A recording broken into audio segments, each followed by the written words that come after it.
High বন্ধুরা, আজকে আমি আবার একটা রেসিপি নিয়ে চলে এসেছি চিকেন বিরিয়ানি। চিকেন বিরিয়ানি কম বেশি সবাই পছন্দ করে থাকেন। তো আজ আমি আপনাদের সাথে শেয়ার করব আমি কিভাবে বাড়িতে বিরিয়ানি বানাই। ব্যারেস্তা বানানোর জন্য আমি এখানে পেঁয়াজ নিয়ে নিয়েছি। ব্যারেস্তা বানানোর জন্য পেঁয়াজগুলোকে আমি লম্বা লম্বাভাবে কেটে নিচ্ছি। এরপর কড়াইতে সাদা তেল দিয়ে দিচ্ছি। এরপর কেটে রাখা পেঁয়াজগুলো দিয়ে দিচ্ছি। পেঁয়াজগুলো ভাজা হয়ে গেছে, এরপর আমি তুলে নিচ্ছি। বিরিয়ানির জন্য আমি এখানে 1 কিলো চিকেন নিয়ে নিয়েছি। চিকেনটা আমি এখন ম্যারিনেট করে নেব।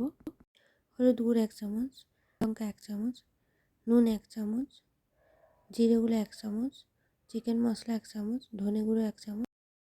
অল্প বেরেস্তা ছড়িয়ে দিচ্ছি। এরপর দই দিয়ে দিচ্ছি।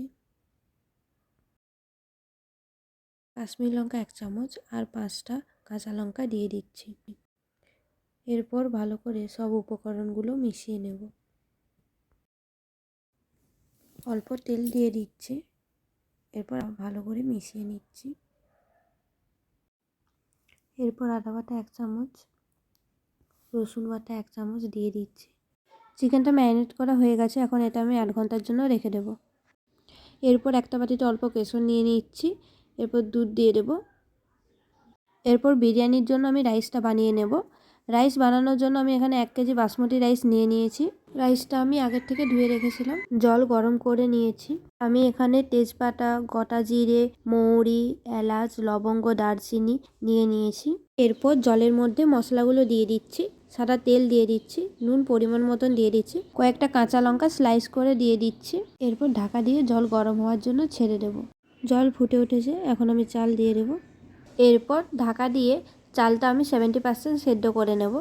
রাইসটা আমার 70% সেদ্ধ হয়ে গেছে, এখন আমি রাইসটা সেঁকে নেব।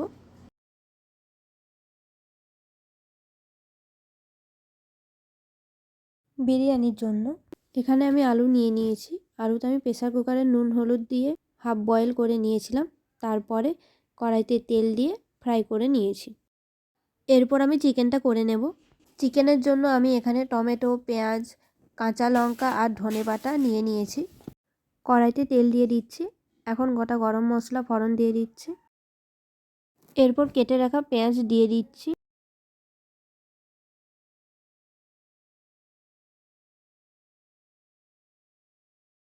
এরপর 3টে কাঁচা লঙ্কা দিয়ে দিচ্ছি। পেঁয়াজ ভাজা হয়ে গেছে, এখন আমি রসুন বাটা 1 চামচ, আদা বাটা 1 চামচ, জিরে বাটা 1 চামচ দিয়ে দিচ্ছি। এরপর ভালো করে মিক্স করে নিচ্ছি।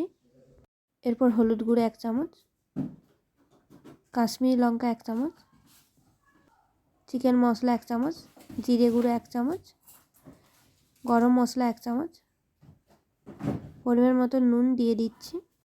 এরপর কেটে রাখা টমেটো দিয়ে দিচ্ছি। এরপর মশলাটি ভালো করে কষিয়ে নেব। এরপর ধনেপাতা উপর থেকে ছড়িয়ে দিচ্ছি। মশলা আমার কষানো হয়ে গেছে, এখন ম্যারিনেট করে রাখা চিকেনটা দিয়ে দেব।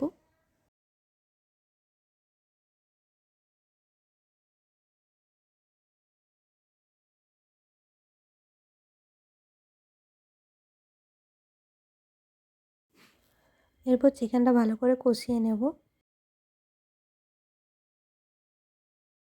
চিকেনটা আমার 70% সেদ্ধ হয়ে গেছে, আর বাকিটা আমি ঢাকা দিয়ে সেদ্ধ করে নেব। চিকেনটা সেদ্ধ হয়ে গেছে, এবার ওপর থেকে আমি ধনেপাতা দিয়ে দেব। বিরিয়ানির জন্য চিকেন আমার রেডি হয়ে গেছে। বিরিয়ানিটা আমি এখন দমে দেওয়ার জন্য লেয়ার বাই লেয়ার বসিয়ে নেব। প্রথমে আমি চিকেনের লেয়ারটা দিয়ে দেব। এরপর রাইসের লেয়ারটা দিয়ে দেব। এখন একটা হাতা দিয়ে চারিদিকে রাইসটা ছড়িয়ে নেব। রাইসের ওপরে আবার চিকেনের লেয়ার দিয়ে দেব।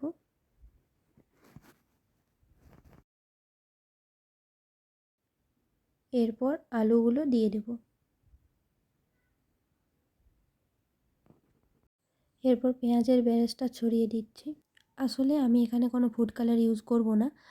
আমি দুধের মধ্যে যে কেশরটা ডুবিয়ে রেখেছিলাম সেখান থেকে কালার বেরিয়েছে, সেটাই আমি এখানে ব্যবহার করছি। এরপর 1 চামচ ঘি দিয়ে দিচ্ছি। এরপর কেওড়ার জল 1 চামচ দিয়ে দিচ্ছি, গোলাপ জল 1 চামচ দিয়ে দিচ্ছি, বিরিয়ানি মশলা দিয়ে দিচ্ছি। এরপর আবার রাইসের লেয়ার দিয়ে দিচ্ছি। এইভাবেই লেয়ার বাই লেয়ার দিতে হবে। সেম প্রসেসে আবার রাইসটাকে চারিদিকে ছড়িয়ে নেব। এরপর আবার দুধের মধ্যে ডুবিয়ে রাখা কেশরটা দিয়ে দেব। আপনারা চাইলে এখানে ইয়েলো কালারের ফুড কালার ইউজ করতে পারেন, দুধের মধ্যে ফুড কালার গুলে নিয়ে ইউজ করতে পারেন। তবে ফুড কালার যদি ইউজ করেন তাহলে ব্র্যান্ডেড কোম্পানির ফুড কালার ইউজ করবেন।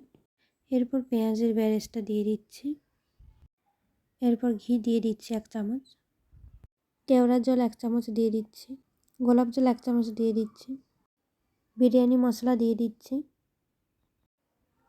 ধনেপাতা উপর থেকে ছড়িয়ে দিচ্ছি। আপনারা চাইলে এখানে মিঠা আটারও ইউজ করতে পারেন। এরপর হাঁড়ির চারিদিকে এইভাবে আটা লাগিয়ে নিতে হবে। আটা লাগানো হয়ে গেছে, এরপর ঢাকনা লাগিয়ে নেব। ঢাকনার ওপরে হালকা করে চারপাশে প্রেস করে নিতে হবে যাতে ঢাকনাটি ভালো করে আটকে যায়। এখানে আমি একটি তাওয়া নিয়ে নিয়েছি, গ্যাসের ফ্লেম মিডিয়ামে রেখে হাঁড়িটি দমে বসিয়ে দেব। 45 মিনিট পর ঢাকনাটা খুলে নেব। বিরিয়ানি আমার রেডি হয়ে গেছে, দেখতে কিন্তু দারুণ হয়েছে। আমি সার্ভ করে আপনাদের দেখাচ্ছি। আমি আগে থেকে রায়তা বানিয়ে রেখেছিলাম, রায়তার রেসিপি নেক্সট ভিডিওতে দিয়ে দেব। রেসিপিটি ভালো লেগে থাকলে লাইক কমেন্ট শেয়ার করে দেবেন, আর আমার চ্যানেলে আরও নতুন নতুন রেসিপি দেখার জন্য চ্যানেলটি সাবস্ক্রাইব করে দেবেন।